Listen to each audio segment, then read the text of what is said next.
Hey, what's going on, guys? So today we're talking about a pretty cool, more rare multi-tool today. This is the BYRDRENCH. All right, I showed this a little while back. I got this in a trade. I did a very expensive trade for a couple items. And this is basically a replacement for my original SPYDERENCH. Spyderco came out with the SPYDERENCH. I don't recall exactly what year. But it's something that I carried and loved and used, and at the time, because it was still available, I ended up trading it for something. And of course, like a lot of different cool Spyderco models and different stuff that they offer, they get rid of it.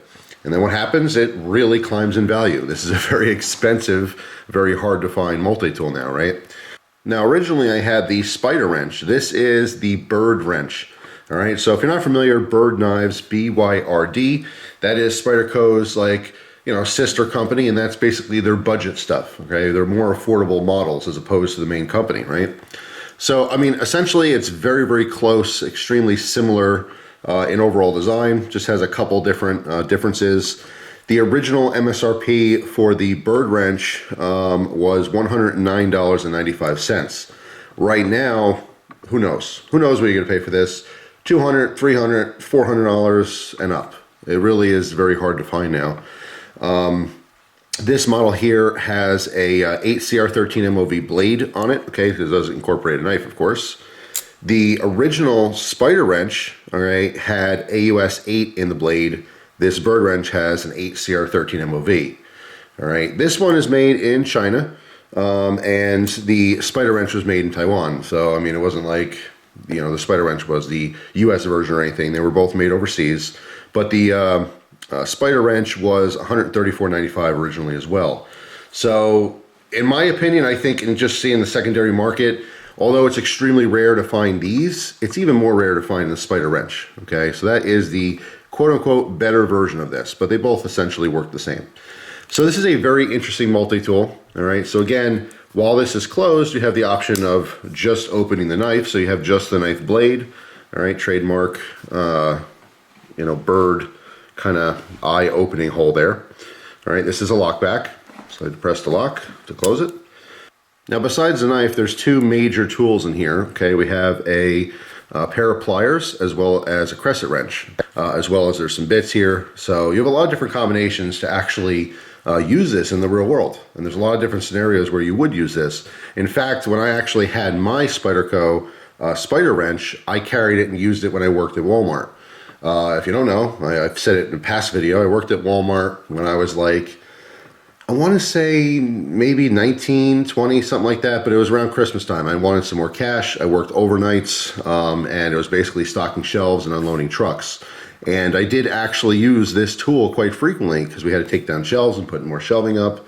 I used the knife a ton, obviously in the unloading of the trucks and stuff, cutting straps. So it's actually super, super useful at the time.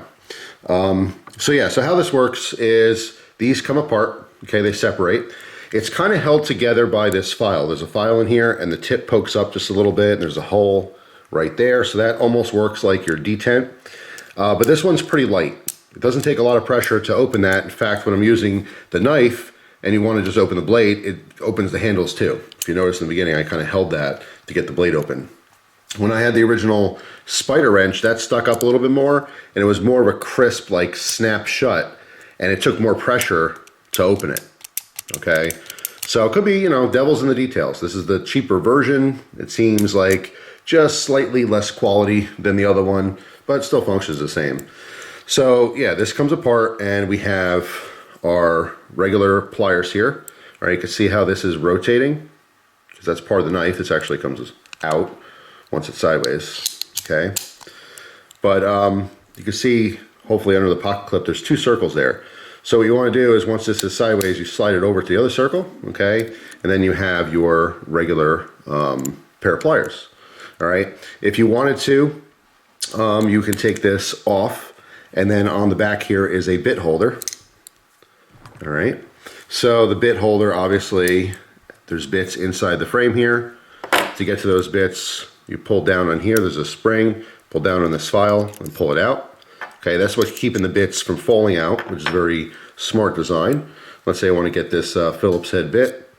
All right, you put the bit in here, You can use the bit in unison with the crescent wrench, okay? So let's say you're holding a nut on the back of something and there's a Phillips screw head or a flathead or whatever. You can actually use these together very comfortably and very effectively, all right? What's also nice is that this goes back into the frame here, if I remember how this is done properly, and rotates all the way up and locks. All right, so now you have an extended handle here, all right, to get into, further tighter places. All right, you can see how it locks. This pivots. All right, so this is on a spring. So once this rotates, that lock comes up like that. All right, which is pretty interesting. So there's a ton of different, a lot of thought that really went into this tool. All right, put this bit back in here. All right, you can see the actual file, which does work very, very well. All right, this can also rest into the body here. You can use that to file something. All right. Yeah, I mean, I think that pretty much covers it. There's a lot going on here. Like I said, it's a very, very ingenious design and how this was executed, and it's an extremely useful tool. I really, really like it a lot. Like I said, I mean, I used a ton when I first had it, and it's just really cool. It's unfortunate this is, more of a rare tool today. If you do happen to find it, like I said, the prices could be all over the place. But I mean, it is cool. I kind of hope that Spyderco goes back. I mean, they have so many popular models they made. Obviously, Multitools is a very small part of it. Most of them are just, folding knives and stuff. But it'd be cool if they came out with like a vintage series. They could literally just call it a vintage series and then go back and remake a lot of the older stuff for people now. People 10, 15, 20, 25 years later, show the world what they missed. Every single day there's new people that get into the knife community and the gear community and stuff, and they would love stuff like this, But on the secondary market, it's crazy. I mean, you might literally find this for like $400. It's 400% markup. That's crazy. But that's just what it goes for because people want these things and they can't find them. Either they get destroyed, lost, broken over the years, who knows what, but the collectors who have them, they don't want to give them up. Like me, I don't want to get this up. I don't want to trade this off or sell this or anything. I just really like this, mostly because I have a lot of experience with the bigger brother, all right, the SPYDERENCH. In fact, I would always be on the lookout for a SPYDERENCH so I can have the pair. And like I said, I mean, they compare very, very, very similar, all right?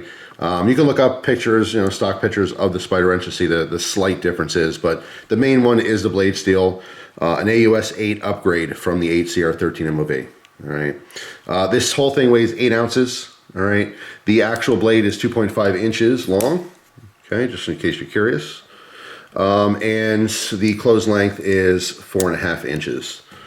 Super, super awesome multi-tool, extremely functional. My biggest gripe with this is the original did not open so easily. All right, which is, like I said, because when I want to use that knife independently, the whole thing ends up opening and doing that, which is unfortunate because the original one did not have that problem whatsoever. So, I mean, because of its rarity, it's something that I'm not going to carry. If I do happen to ever find the SPYDERENCH, I will certainly actually carry that one because it is an extremely useful tool. Even though it's rare and more expensive now, it's just an awesome multi-tool. I love it. So, I've been into multi-tools lately, a lot more. When I say lately, I mean the last like 6 months to a year. In a previous video, you guys saw that I got that Victorinox Multitool, which is actually working out great. That's the one I'm actually carrying and using all the time. Although I haven't been out and about, I've been using it around the house. It's been pretty impressive. You'll see a video on that in the future as well.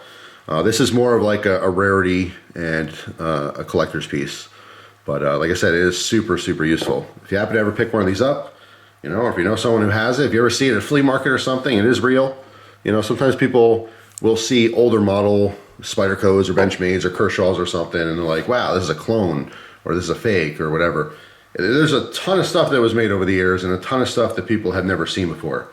So if you ever see an item and you think maybe it's a fake, or some Chinese company slapped a counterfeit logo on there and it's not even a real product, just do a quick search. I mean, we all have the power of the internet in our pocket. Most people have a cell phone with some kind of internet capability, And it's amazing. We have all this knowledge at our fingertips, you know. I've had that experience before, unrelated to this, but I've had the experience where someone sent me a picture and they're like, oh man, look at this fake Benchmade I saw at a flea market. And I'm like, no, that's not fake. That's an old model.